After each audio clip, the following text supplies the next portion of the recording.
तो hello student, आज हम फिर गवर्नमेंट ऑफ इंडिया एक्ट 1858 पढ़ाई करने जा रहे हैं। ठीक है, तो गवर्नमेंट ऑफ इंडिया एक्ट 1858 में क्या हो गया, देखिए मैंने आप लोग को एक बात बोल दिया था कि 1857 में जब रिवोल्ट हो गया, ठीक है ना, रिवोल्ट हो गया इंडिया में, तब ब्रिटेन क्या सोचने लगा कि जब इंडिया में जब ये रिवोल्ट हो गया तो ब्रिटेन क्या सोचने लगा कि अब ईस्ट इंडिया कंपनी जो था वो इंडिया को, भारत को, ठीक है, नहीं संभाल पाएगा। इंडिया को ईस्ट इंडिया कंपनी नहीं संभाल पाएगा।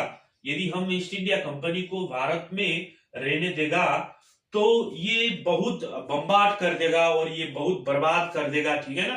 तो अब ईस्ट इंडिया कंपनी से भारत नहीं संभाला जा पाएगा और east India company now can not handle the India now, therefore from 1857 revolt what Britain था, ब्रिटेन ने क्या सोचा कि अब हम अपने तरफ से भारत को, ठीक है ना, कोलोनाइज करना शुरू करेगा, अपने तरफ से हम भारत में रूल करने के लिए हम शुरू करेगा बोल के अब गवर्नमेंट ऑफ इंडिया एक्ट 1858 लाया।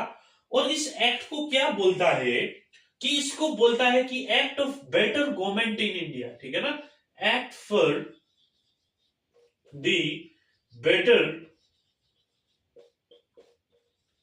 गवर्नमेंट इन इंडिया, ठीक है ना। अब हम लोग भारत में एक बेटर गवर्नमेंट दे देगा, ठीक है। अब लोग भारत को, आदमी को, जो ईस्ट इंडिया कंपनी टैक्स लगाकर दिक्कत देकर जो ईस्ट इंडिया कंपनी ने जो एक खामोशी सा पैदा कर दिया था वो अब हम नहीं करने देगा, ठीक है ना। अब हम क्या करेगा, एक बेटर गवर्नमेंट स्टैब्लिश कर देगा इस एक्ट से, ठीक है ना। अब ईस्ट इंडिया कंपनी को हम इंडिया में नहीं रहने देगा और ईस्ट इंडिया कंपनी को क्या कर दिया, लिक्विडिटेट, मतलब लिक्विडिटेट मतलब इसको टोटली लिक्विफाइड कर दिया, इसको टोटली भगा दिया, इसको टोटली एबोलिश कर दिया, ठीक है ना। जो ईस्ट इंडिया कंपनी है वो नहीं होगा। अब डायरेक्ट कौन होगा, ब्रिटेन, ब्रिटेन जो है, ब्रिटिश जो है वो डायरेक्ट क्या करेगा, रूल करेगा। मिडलमैन जो ईस्ट इंडिया कंपनी था अब ईस्ट इंडिया कंपनी नहीं रहेगा, ठीक है ना। तो act for the better government of India भी इसको बोल दिया है। और इसमें, और ठीक है ना, गवर्नमेंट का जो सिस्टम था वो भी चेंज करके दिखाया है, ठीक है। ब्रिटेन ने जो सिस्टम आ रहा था आगे से, ठीक है ना, जो ईस्ट इंडिया कंपनी के समय में जो सिस्टम था वो सिस्टम चेंज कर दिया। जो पीस इंडिया एक्ट में court of director and board of control हुआ करता था ना, ये डबल गवर्नमेंट का जो सिस्टम चल रहा था, डबल गवर्नमेंट का, तो ये बोर्ड ऑफ कंट्रोल और कोर्ट ऑफ डायरेक्टर को क्या कर दिया, खारिज कर दिया, इसको अब बंद कर दिया। ना कि अब क्या रहेगा, बोर्ड ऑफ कंट्रोल और कोर्ट ऑफ डायरेक्टर के बदले में अब क्या होगा कि सेक्रेटरी ऑफ स्टेट ये रहेगा, secretary of state for India, ठीक है, फॉर इंडिया। अब क्या रहेगा, बोर्ड ऑफ कंट्रोल और कोर्ट ऑफ डायरेक्टर नहीं रहेगा। ये डबल गवर्नमेंट का जो परंपरा चल के आ रहा था वो डबल गवर्नमेंट का परंपरा को टोटली एबोलिश कर दिया और बोला कि अब secretary of state for India रहेगा। ये कहां पर रहेगा, ये रहेगा ब्रिटेन में, ठीक है ना, ये ब्रिटेन में रहेगा। और ये ब्रिटेन का क्या था, कैबिनेट मिनिस्टर था, ठीक है। ये जो secretary of state for India था वो ब्रिटेन का क्या था, कैबिनेट मिनिस्टर भी था, ठीक है। और first secretary of state for India कौन हुआ करता था, लॉर्ड स्टैनले, ठीक है। ये आप लोग को पूछा भी जा सकता है, आप लोग नोट करके रख सकता है। जो secretary of state for India first बंदा था उसका नाम था लॉर्ड स्टैनले और ये कहां पर रहेगा, ब्रिटेन में रहेगा, ठीक है। और इसको असिस्ट करने के लिए, सेक्रेटरी ऑफ स्टेट को असिस्ट करने के लिए, ठीक है, इसको असिस्ट मतलब इसके सहयोग करने के लिए 15 एडवाइजरी मेंबर भी दे देंगे, ठीक है, 15 एडवाइजरी मेंबर भी दे देंगे, ठीक है ना, इसको असिस्ट करने के लिए, सेक्रेटरी ऑफ स्टेट को असिस्ट करने के लिए 15 एडवाइजरी मेंबर भी हम लोग दे देंगे। और ये secretary of state for India कहां पर रहते थे? ब्रिटेन में। तो इंडिया में कौन रहता था? ठीक है ना, ये तो ब्रिटेन में हो गया। तो इंडिया में कौन रहता था? भारत पर कौन रहता था? आप लोग को मालूम होगा गवर्नर जनरल ऑफ इंडिया बनाया था, ठीक है ना, चार्टर एक्ट 1833 ने। तो गवर्नर जनरल ऑफ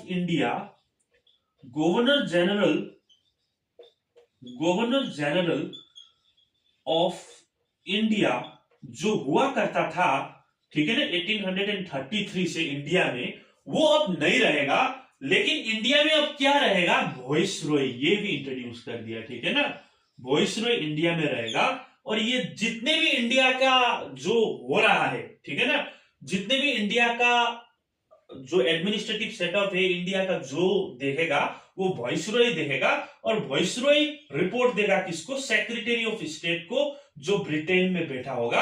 और ये सेक्रेटरी ऑफ स्टेट किसको देगा? ब्रिटेन गवर्नमेंट का आपका संदेश दे देगा, आपका जो भी खबर है वो दे देगा। और फर्स्ट वॉइसरॉय, ठीक है ना, इंडिया में फर्स्ट वॉइसरॉय कौन हुआ करता था? उसका नाम था लॉर्ड कैनिंग, ठीक है, लॉर्ड कैनिंग।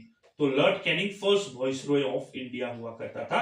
तो ऐसे सेटअप होने लगा चार्टर एक्ट ऑफ 1858 में, गवर्नमेंट ऑफ इंडिया एक्ट 1858 में, जो डबल गवर्नमेंट था, कोर्ट ऑफ डायरेक्टर और बोर्ड ऑफ कंट्रोल, उसको एबोलिश करके secretary of state for India बना दिया। और ये ब्रिटेन में रहते थे और ये कैबिनेट मिनिस्टर भी थे।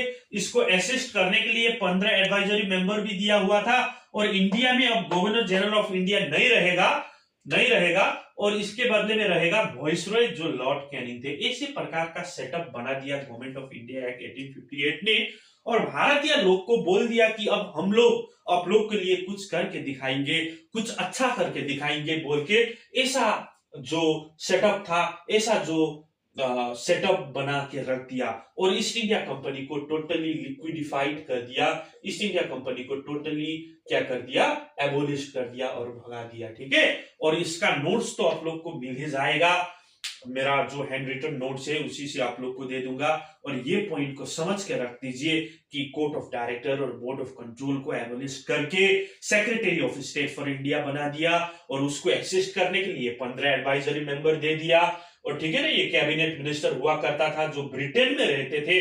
और भारत से जो सेक्रेटरी ऑफ स्टेट जो संदेश लेता था, वो भारत का एडमिनिस्ट्रेशन खुद देखता था। गवर्नर जनरल ऑफ इंडिया अब नहीं रहा, अब रहा वॉइसरॉय। और पहले वॉइसरॉय थे लॉर्ड कैनिंग, और इसके साथ से खबर हो के सेक्रेटरी ऑफ स्टेट। तो ऐसा प्रकार का सेटअप, ऐसा प्रकार का स्टेटस डेवलप करके दिखाया गवर्नमेंट ऑफ इंडिया एक्ट 1858 ने मेरे दोस्त। और आप लोग लाइक करिए, कमेंट करिए, कैसा मजा आ रहा है, नहीं आ रहा है देखने में, ठीक है। तो मेरे को भी एक क्या मिलेगा, एक ऊर्जा मिलेगा, प्राप्त होगा। तो आप लोग के साथ संदेश शेयर करने में, आप लोग के साथ बात करने में, आप लोग को साथ पढ़ाने में मेरे को भी मजा आ जाएगा। Thank you, all the best for your exam. सारा पॉलिटी ऐसे ही करके, ऐसे ही सीरीज से कंप्लीट करके हम लोग खत्म करेंगे। Thank you.